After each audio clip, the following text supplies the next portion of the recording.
姊妹早晨，感謝神招聚我哋嚟到佢嘅面前敬拜。今日嘅宣召經文係喺詩篇66篇第1至第2節。全地的居民啊，你們應當向神歡呼，你們要歌頌他名的榮耀，把榮耀和讚美都歸給他。我哋一齊嚟敬拜神，將當得嘅榮耀歸俾我哋嘅主。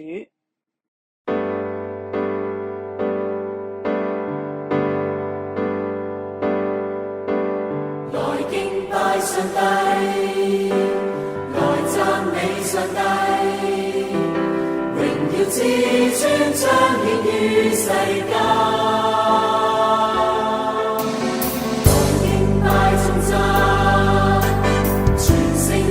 上帝，原被救恩千載到萬世，萬口讚奇妙，稱頌你，創造大能，遍宇宙穹蒼。來敬拜上帝，齊獻上活祭。我主一年到萬世，來敬拜上帝，來讚美上帝，榮耀至尊彰顯於世間，來敬拜頌讚，全聖潔上帝，原被救恩千載到。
聖經話，從來沒有人見過神，只有在父懷裡的獨生子，把他彰顯出來。耶穌嚟到呢個世上，讓我哋更加能夠體會天父嘅恩慈、公義同心意。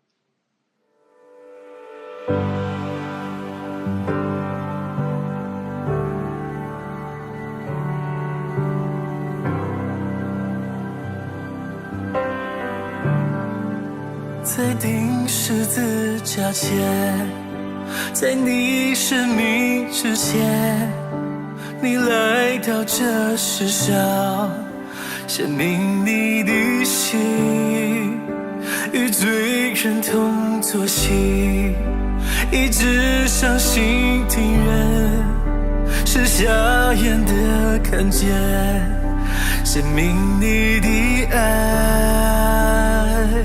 当我看见你，我看见怜悯，当我认识你，深知悲哀，你满有恩慈，你名为公义，耶稣你是天父爱的彰显。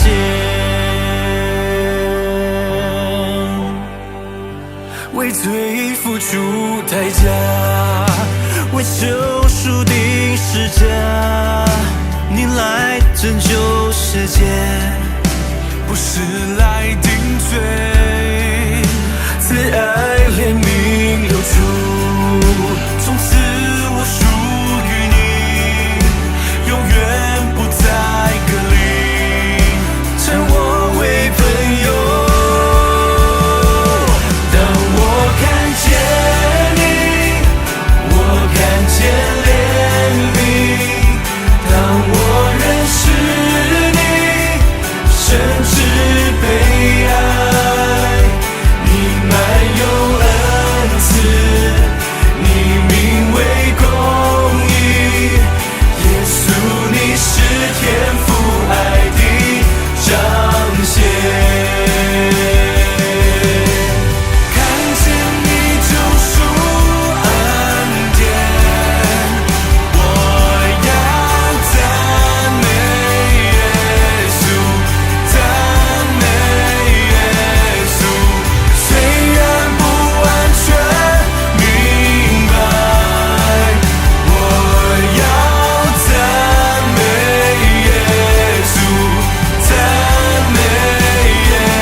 我降服你桌前，你恩典的大能完全覆盖我，你就在我眼前，基督爱的容颜照破我心所求，我深爱的主。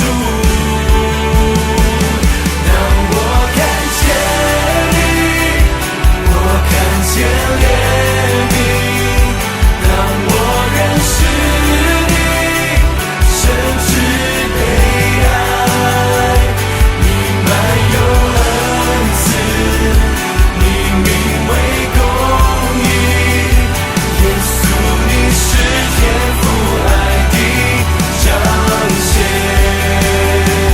耶稣你是天父爱的彰显。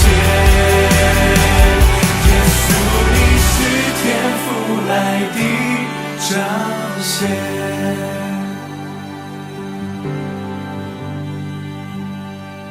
当我看见你，我看见怜悯，当我认识你，深知悲哀，你满有恩慈，你名为公义，耶稣你是天父爱的彰显。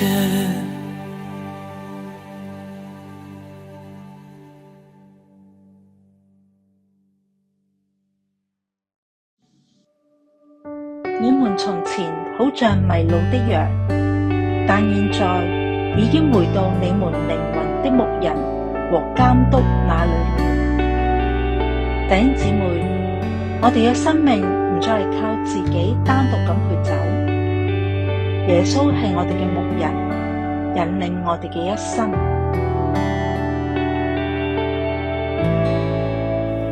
誰降生在年月等候，憑愛換我失落自由，人世間失意像荒謬，誰會共我心意合奏？人生裏踏過敗過累過覓尋，那可永久？全因你道我愛我赦我罪，由了知傷口。別再緊握拳頭，救我捨棄不保留，唯獨主你愛眷美善常足夠。求讓我更新，重拾我身心。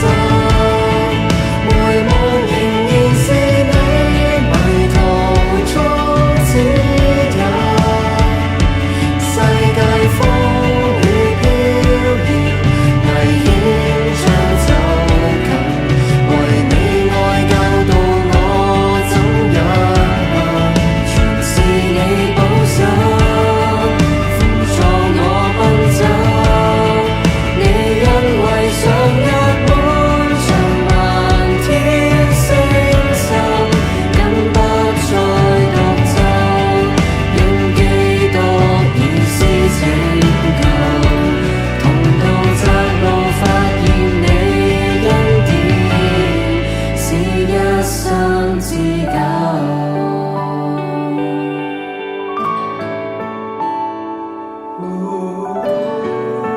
主嘅恩典係一生之久，同樣我哋跟隨主嘅決定都要堅持到底，一生之久。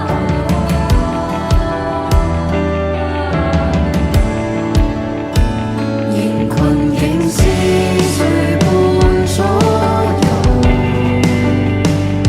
從軟弱去擁抱伴受。人罪舊事誰在忍受？能賜下永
弟兄姊妹平安。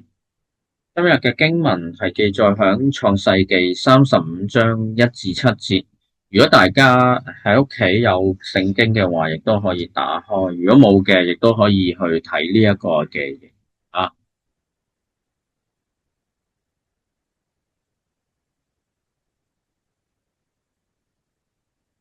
創世記35章1至7節。第一節，神對雅各說：起來，上伯特利去，住在那裏。你要在那裏築一座壇給神，就是從前你逃避你哥哥以掃的時候，向你顯現的那一位。雅各就對他的家人和所有與他在一起的人說：你們要除去你們中間外邦人的神像。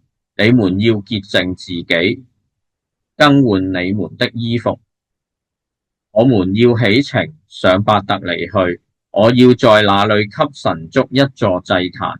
他就是在我患難的時候應允我的呼求，在我所行的路上與我同行的那一位。他們就把自己手中所有外邦人的神像和自己耳朵上的環子都交給雅各，雅各就把這些東西埋在示劍附近的橡樹底下。第5節，他們出發了，神使周圍的城市都非常懼怕，他們就不追趕雅各的兒子。於是雅各和他在一起的人到了迦南地的路斯，就是伯特利。他在那裏築了一座壇，就稱那地方為伊勒伯特利，因為他逃避他哥哥的時候，他曾經在那裏向他顯現。聖經讀畢，以下係講道嘅時間。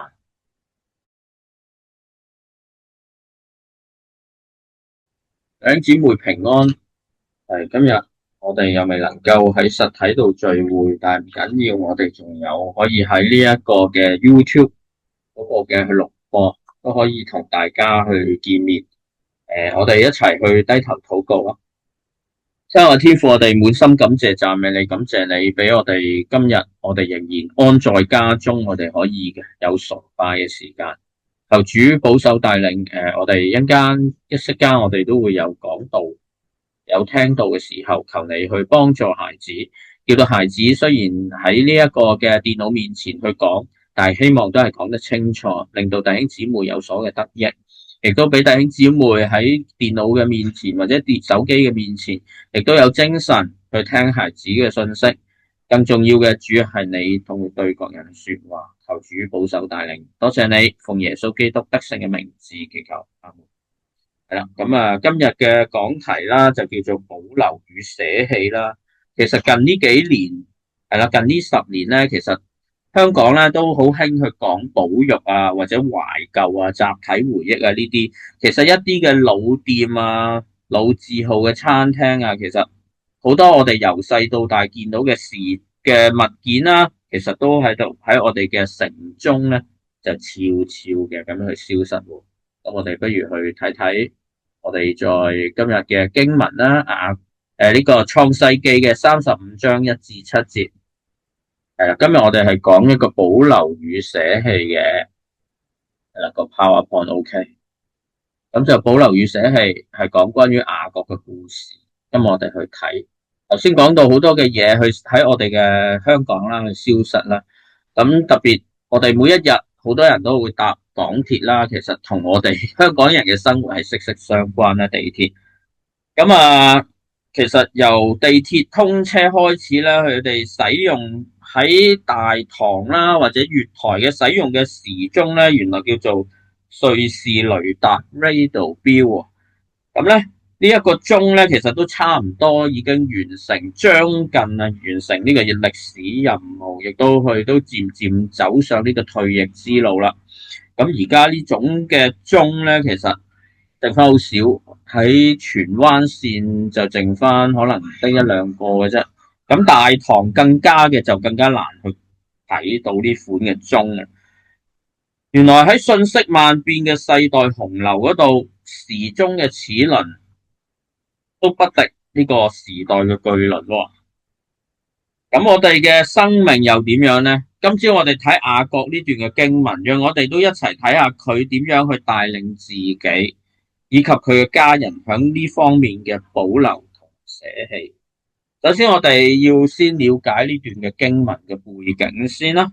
如果睇上下文呢，我哋睇到前一章即係第34章呢，就係講到雅各嘅女兒阿底加咧，俾示劍城嘅地主示劍奸污咗，而雅各嘅其中兩個仔咧，為咗幫呢個妹報仇咧，就用計咧就殺中嗰度嘅男丁，即係示劍城入邊嗰個男丁，亦都擄走佢哋嗰啲嘅牛羊啊，同埋婦孺啊，同埋搶掠埋佢哋嘅城。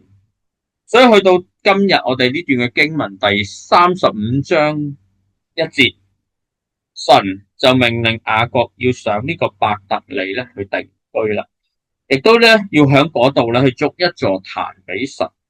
咁點解神指定雅各一定要上伯特利咧？原來主要嘅原因咧，我哋要去睇翻創世記啦，第28章18至22。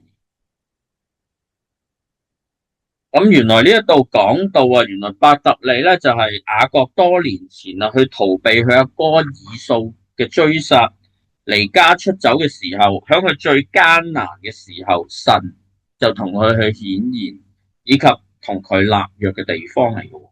原來當時雅各亦都喜悅咁樣去話，好似喺呢個經文嗰度話，如果神與我同在，在我所走嘅路上看顧我，賜我食物吃，給我衣服穿，使我可以平平安安地回到我的父家，我就必定以耶和華為我的神。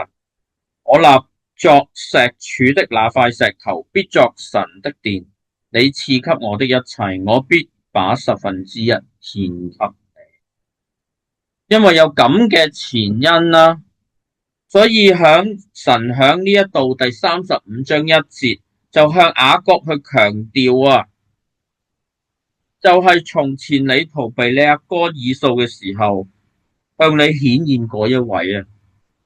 另外，因為當時迦南地都有好多唔同形式嘅偶像啦、假神啦，所以神呢就要向雅各去明確去表明，今日向你顯現嗰個就係我啦，耶和華。咁樣咧就令到雅各咧就更加肯定翻，嗰時見到嗰個咧就係耶和華嚟嘅，而唔係其他外邦嘅神。要築壇俾佢嘅就係呢一個神。除此之外，神亦都向佢去傳遞一個好重要嘅提醒，就係當初你向我要嘅，我都俾咗你啦，你都應該去翻嗰度去築翻壇俾我，還你嗰時你所向我許嘅願啦。神要雅各去實現當日嘅承諾，神要俾佢肯定翻、記得翻。弟兄姊妹，就算原來有啲嘅嘢我哋可能同之前同神去立約，但係原來我哋好多時都會淡忘，甚至會忘記咗嘅喎。原來天父從來係唔會忘記我哋對佢嘅承諾或者立約㗎。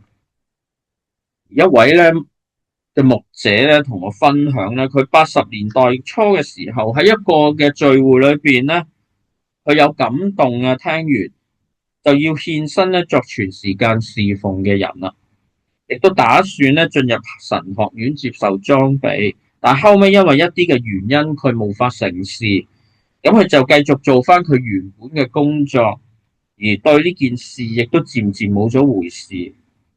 而過咗將近20年啦，97之後咧，呢位弟兄即係呢位牧者啦，已經結咗婚啦，兩口子咧喺新界咧亦都去置業，生活係無憂嘅。晚上咧，咁有一晚咧，就同太太咧就出席一個聚會，神嘅呼召又再一次臨到呢位嘅弟兄嗰度啦。佢就想起若干年前神亦都對佢有咁嘅感動喎。咁今次咧，佢就毫不猶豫咧行到台前咧，就再次去回應翻呢一個全時間嘅呼召。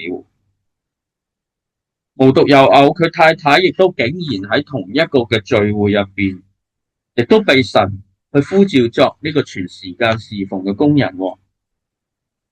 響聚會同兩人同時間去被呼召，從此佢哋就一齊踏上呢個全職侍奉嘅路啦。直到而家，兩夫婦仍然喺同一個宗派裏邊忠心去侍奉。而嗰位牧者去補充，原來佢響第一次被召，即係80年代初嗰次嘅時候，原來嗰陣時佢話，無論自己無論成熟嘅程度或者待人處事方面，佢都真係未成熟。但經過咁多年，過咗20幾年，神一路嘅俾佢嘅練力，喺佢工作嘅崗位上不斷嘅不知不覺裝備咗佢好多嘅範疇，神就喺最適合嘅時間再去呼召佢，亦都呼召埋佢太太啊。今次夫婦可以同心去彼此去配搭。今日呢位牧者嘅睇返，雖然過咗咁多年，但原來神真係並冇忘記過佢，喺更加啱嘅時間先至正式去使用佢。神嘅時間就係咁奇妙，佢嘅安排就係咁奇妙。弟兄姊妹，神有佢嘅時間，亦都喺最適當嘅時候去提醒返你一啲好重要嘅事情，要求你去完成或者正視返，但你又點樣會回應佢呢？會唔會好似雅各咁積極去回應返神呢？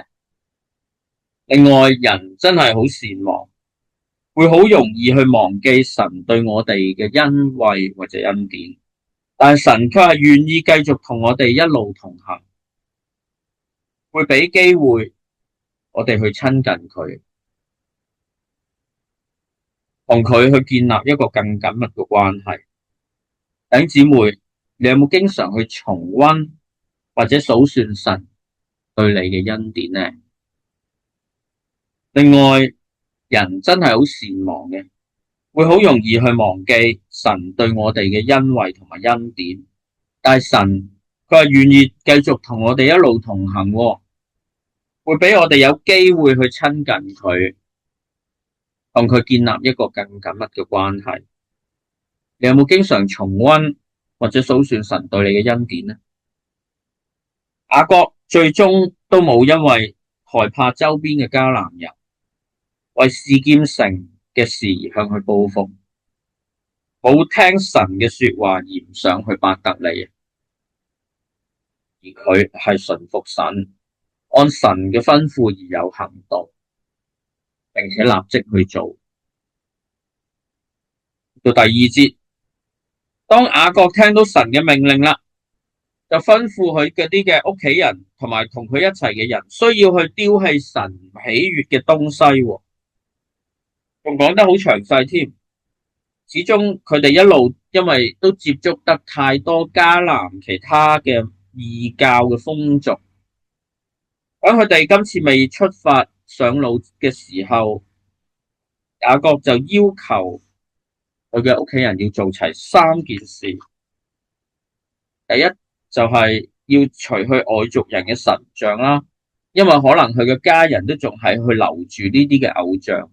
佢老婆啦，拉結啦，當年就響佢父家偷走神像啦。另外，當雅各嘅仔啦去血洗呢個示劍城嘅時候，亦都可能搶走埋嗰度嘅一啲嘅神像，當作自己嘅戰利品。而呢啲要通通都要去棄掉。第二就係潔淨自己啦，即係要沖涼啦、洗衫啦、剃毛啦咁樣。最後就係更換衣服啦，要佢哋血洗示劍城。當然佢哋會殺好多人啦，頭先都話男丁都差唔多即係全部死晒啊嘛，要掉晒佢呢一啲嘅衫啦，而佢哋要穿翻上新嘅衣服，因為佢哋要將去新嘅地方有一個新嘅開始。之後第四節，我哋見到佢嘅家人咧，就將手中所有外邦人嘅神像啊，同埋佢哋自己以上嘅一啲嘅耳環啊，係啦，都交俾雅各去處理。而聖經學者認為，因為呢啲嘅耳環咧係被迦南人咧用作護身符嘅喎，喺當時，所以上面咧就會刻有神像啦，或者異教嘅圖案。而呢啲嘅人咧就會當為飾物，好似而家啲人都好中意戴耳環咁樣，但係嗰陣時咧就有呢啲嘅意思。雅各最後咧就將呢啲嘅嘢咧埋喺呢個示劍附近嘅橡樹底下，係啦，途中就係一棵橡樹啦。而根據舊約嘅理解同埋意義咧，係代表一啲生命力好強嘅植物啊，呢一棵嘅橡樹。當地其他嘅民族咧就會斬落嚟咧，就用橡樹嘅木材咧嚟做偶像嘅。而大家留意喎，經文咧並冇描述係神命令雅各要去將拜偶像有關嘅嘢埋響橡樹底下，我哋見唔到聖經咁樣講，係啦，而係雅各，我哋見到雅各佢係自己主動將呢啲嘅嘢埋喺呢個橡樹底下。而俾我哋見到啦，呢度顯出雅各係點啊？係一個好有決心嘅人，有一個大嘅決心。佢亦都影響緊屋企人有呢一份嘅決心。呢啲嘅外族嘅嘢就同佢哋一刀兩斷啦，而唔再有任何嘅關係啦。咁啊，細個時咁樣就只去睇嗰啲實體嘅報紙啦。好多時咧，打開實體嘅報紙都會見到一啲斷絕關係嘅聲明，係嘛？例如個阿爸啦，要同個仔脫離父子關係啦，從此互不相干，就真係賣報紙出嚟同人講話，呢一個人唔再係屬於我哋屋企嘅份子啦。而一啲嘅上市公司啦，係啦，亦都會登，有陣時咧會見到登咧，要同某某前嘅高層咧要劃清界線，向公眾去表達，喂，呢一個人已經唔再係我哋公司嘅員工啦，佢出邊做過嘅嘢啊、債務啊、一啲嘅瓜葛啊，都唔再同公司有任何嘅關係。咁樣呢啲嘅公司咧，亦都好可以保住自己嘅名聲啦，亦都保障自己啦，免除一啲法律嘅或者財政嘅責任。翻嚟聖經，雅各呢個嘅舉動就係決心要家中一切嘅人向神唔喜悅嘅呢啲嘅異教偶像同埋有關呢啲嘅偶像嘅東西去切割、去割席、捨棄。而更加嘅重要嘅就係，亦都象徵雅各同埋佢屋企由原來混雜嘅信仰，而家要歸回唯一真神耶和華嘅信仰上面，着重佢同神嘅關係，以耶和華為佢哋嘅真神。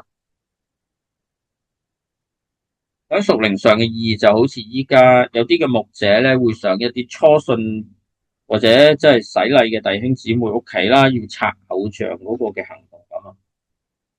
我已經信咗耶穌，耶穌已經係生命我嘅主，我就要同呢啲偶像同之前拜過嘅嘢一刀兩斷，切割割席，捨棄晒呢啲嘅神像啊，呢啲嘅嘢神主牌啊，咁樣唔會再留喺我屋企啦。因為已經唔再需要呢啲嘢啦，因為我已經有主耶穌已經足夠啦，就好似咁嘅意思咯，就係示劍始終係外邦人嘅地方，加上又發生完上一章嘅34章嘅發生嘅慘劇，仇敵好容易可以對付雅各呢一家人。而去到第5節，當雅各真誠尋求翻耶和華真神嘅時候，就得到神嘅保障啦，就更加令到周圍嘅外族人都怕咗佢哋嘅，就唔再追趕佢哋找雅各嗰班仔嘅晦氣啦。個重點就係雅各呢個舉動同埋神要佢去嘅地方。點解神咁特別要佢去伯特利呢？就係要佢哋去捨棄棄絕晒呢一啲外邦異教偶像嘅嘢，唔再去沾污俾呢啲嘅嘢去沾污住，同時亦都要雅各再一次去認清翻邊個先係過往一直看顧佢嘅，或者佢一家嘅嗰一個嘅真實。翻返雅各嘅過去，相比起佢其他兩位嘅祖宗亞伯拉罕同以撒，雅各俾大家嘅印象其實係咪都比較負面啲啊，比較蠱惑啲、世界啲。細個嘅時候欺騙佢阿哥啦，佢爸爸啦，係啦，大家記得係咪啊？佢去扮阿以掃去佢爸爸個祝福，之後要走佬啦。去投靠佢舅父阿拉班，但係佢係俾拉班佔盡便宜啊，俾人翻轉頭，跟住雅各又翻舅父轉頭，做咗一半人生呢一個人都係靠住自己啊，盡力要去找住，為找住一切而活，因為雅各個名嘅意思就係找住啊嘛，乜都想攞到盡。而去返第28章20至22節嗰度俾我哋睇到，逃避哥哥時候，佢同神去許願，留意下個內容係帶有條件性嘅，我哋慢慢去睇睇啊，有紅色嗰啲。咁我呢度讀一讀啦。如果神與我同在，在我所走嘅路上看顧我，賜我食物吃，給我衣服穿，使我可以平平安安地回到父嘅家，我就必定以耶和華為我的神。我立作石柱的那塊石頭，必作神的殿。你賜給我的一切，我必把1/10獻給你。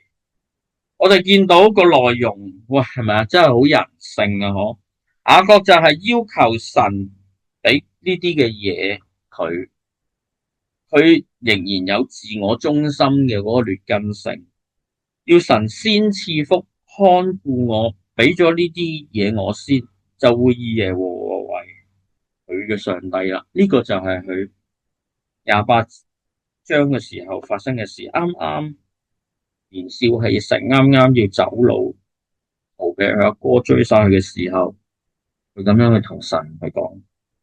但去到今日我哋睇嘅第35章，雅各已經係完全嘅清醒，佢唔再要求上帝任何嘢啦，亦都冇要求同神去講價講條件啊。今次相反，佢反而要同屋企人去清楚去吩咐佢哋，要除去晒外邦人嘅神像，你哋要自潔，要換衣服。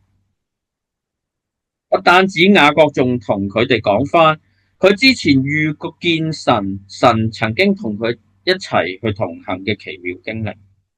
雅各到而家終於認識耶和華，佢終於都明白呢個神就係響患難應允佢嘅呼求，喺所行嘅路上同佢同行嘅嗰一個。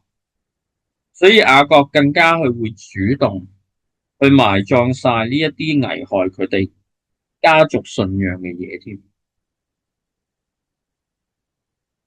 而雅各出世，經文過咗咁多章，發生咁多嘅事情，雅各一直都係用好多自己嘅方法去生活。人都好想擁有一啲嘅嘢，呢個係好自然嘅事，亦都反映要嘅好多時都係一啲嘅身外物啦，世俗上嘅嘢。上帝之前喺28章嗰度已經話會賜福俾雅各，但之後嗰幾章雅各仍然用自己嘅方法要去搲住去爭取，直到35章呢度先至捨棄晒外邦人嘅嘢，先至真真正正去醒覺。雅各咁大嘅經歷，神咁樣嘅做法係對佢好到用，因為神就係要咁深去改變佢，佢乜都經歷過，一生咁戲劇性，仲有咩放唔低呢？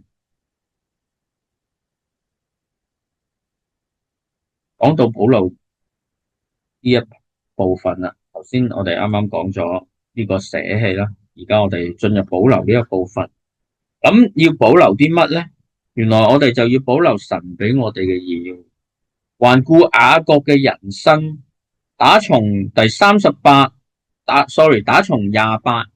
至到35章，原來神響第28至35章嗰度係一直祝福緊佢嘅，都會雅各係知道嘅，但係響現實我哋嘅生命裏邊有一啲嘅嘢，其實呢啲嘅嘢個個都不盡相同嘅，係會阻攔咗我哋去得到神俾我哋一啲更好嘅嘢。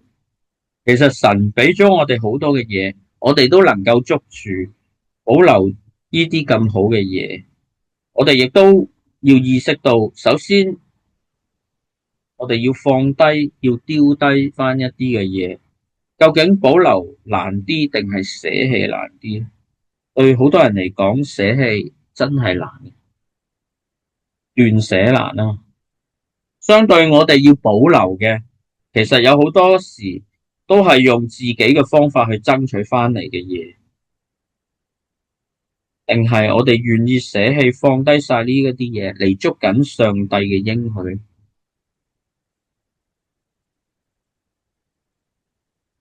弟兄姊妹，我哋係需要持守住神俾我哋嘅好嘢，但如果我哋唔肯丟棄放低一啲嘅話，放低嘅話咧，就會影響埋神原本俾我哋嘅呢啲嘅好嘢。以保羅為例，遇見耶穌以前佢看為好寶貴嘅嘢，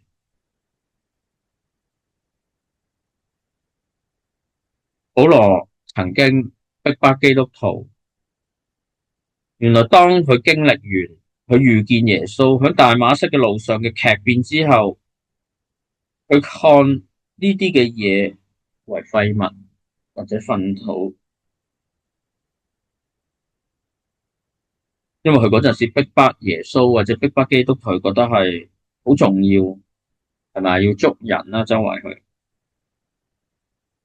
但係呢度保羅嗰個劇變俾我哋見到，我而家看好多佢以前覺得重要嘅嘢，呢啲都係廢嘅，呢啲都係糞便。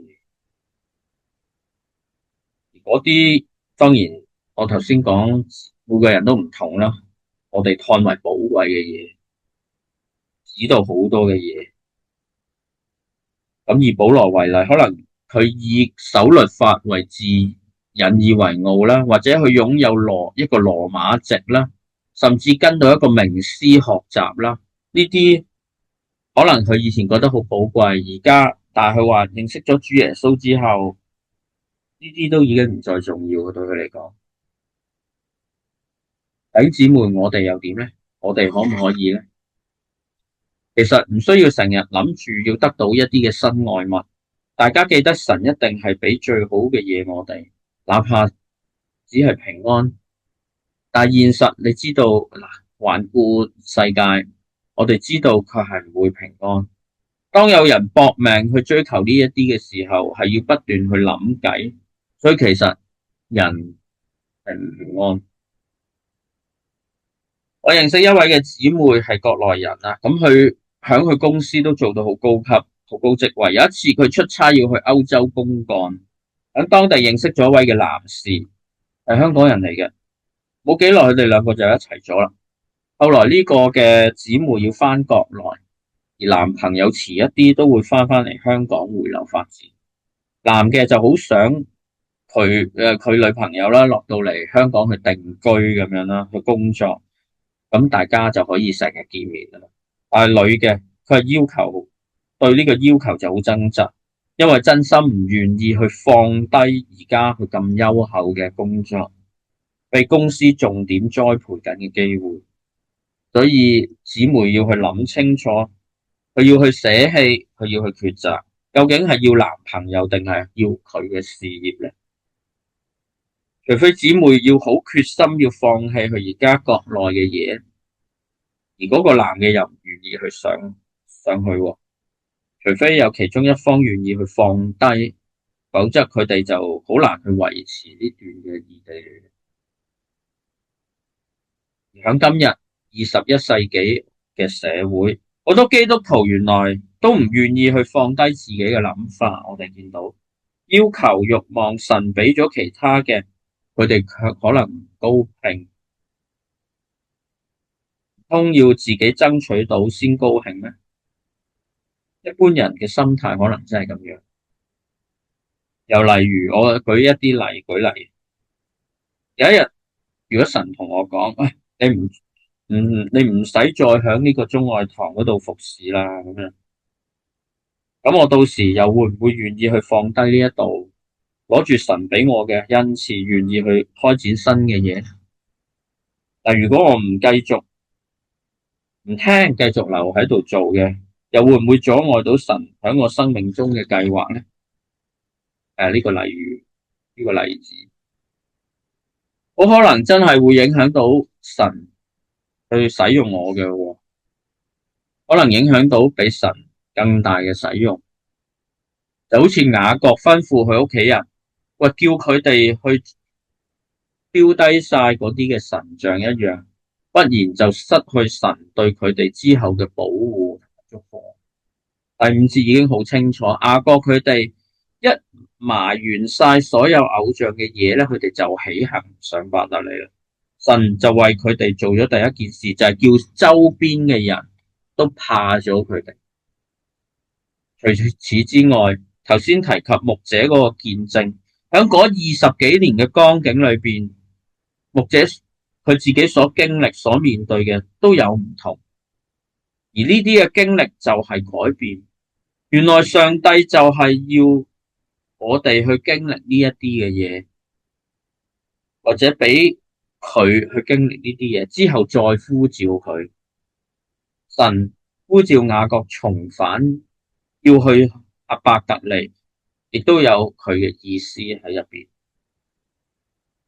近幾年大家都知香港嘅經濟下，我哋身邊都有啲人都會失業被裁員啦。弟兄姊妹，假如你知道自己好大機會被人裁啦，將會如果真係發生喺你身上，而響呢啲嘅境況，上帝真係要你真係捨棄呢份嘅工作，你願唔願意呢？神有時要我哋明白，你有幾信我？捨棄對一般嘅人嚟講係非常之難，但對於基督徒係咪都難呢？係有乜令到我哋覺得咁難去面對呢？弟兄姊妹，要繼續保留你覺得好嘅嘢，定係繼續等待上帝俾你嘅祝福？今日我哋有聖經響手啦，知道雅各嘅下一代佢會係點樣啦？係咪有約瑟佢哋啦，個12個支派啦？但係當時佢梗係唔知啦，最終佢真係返到父家迦南地第37節嗰度開始有記載，第37章應該 sorry， 第37章有記載，點知尾二個仔約瑟以為冇咗，之後咧就發生大饑荒啦。除咗佢最細嗰個仔便雅憫冇去咧，其餘嗰10個仔拉大隊去埃及嗰度買糧。經過兄弟相認之後，雅各竟然可以見翻最錫嘅仔約瑟，仲咁叻仔做埋呢個埃及嘅第2把交椅，埃及嘅宰相。但係初時佢以為約瑟死咗啦，對佢係好傷痛嘅損失。當時採衣嘅事件大家記得啦。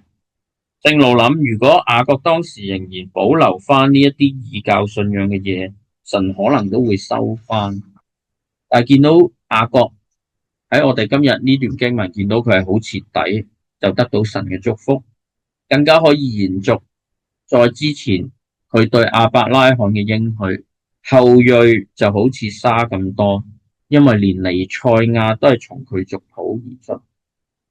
弟兄姊妹，咁今日我哋有啲乜嘢唔可以去為神捨棄呢？我哋又憑乜去做抉擇？講到呢度，讓我作出一啲嘅總結。當神要雅各喺伯特利去築壇俾佢嘅時候，佢冇異議，佢照做，已經擺低晒俾上帝啦。因為佢仲要叫家人做，可以去得咁徹底添。弟兄姊妹，喺你生命中有乜嘢你依然保留咗嘅咧？喺呢一刻當中，依然想 keep 住捨得咧？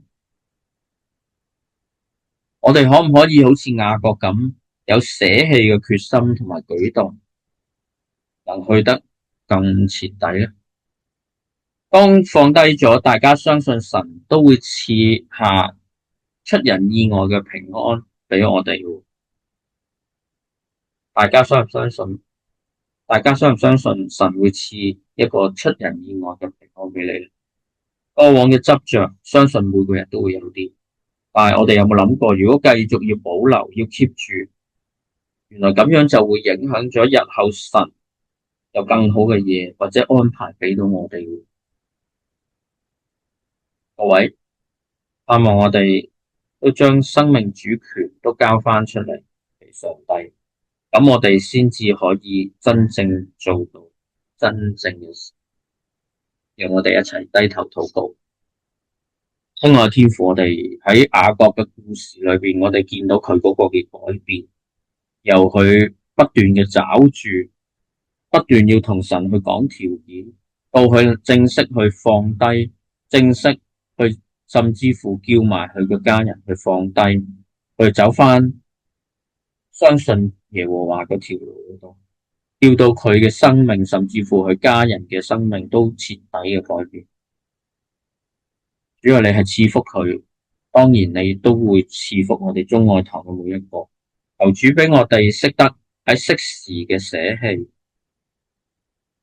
如果我哋保留嘅好嘅嘢嘅時候，主啊，求你俾我哋知道呢啲我哋需要保留，有啲嘅需要捨棄。求你去教我哋，幫助我哋去明白你嘅心意。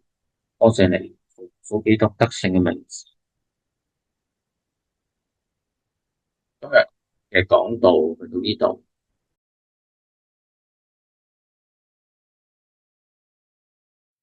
主，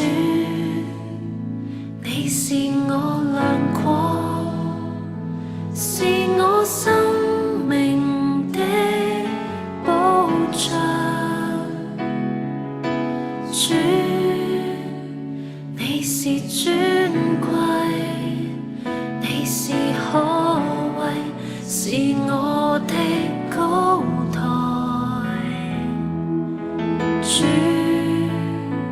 你是我牧者，是我生命的安慰。主，你是拯救，你是寬恕，是我的盾牌。抬頭吧，別再被奴役，降服吧，瞎眼都可看見。從壓制裏獲釋放，你國要彰顯。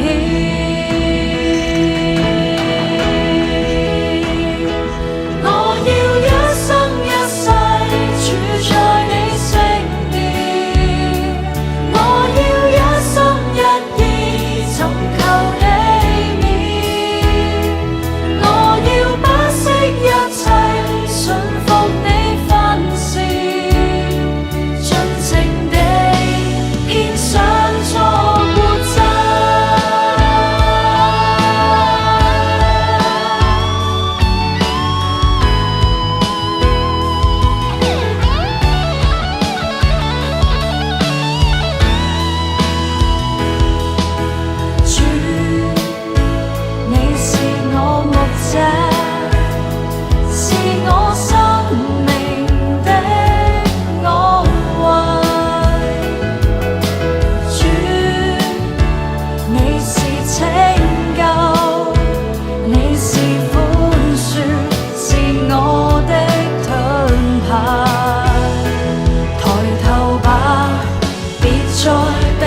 路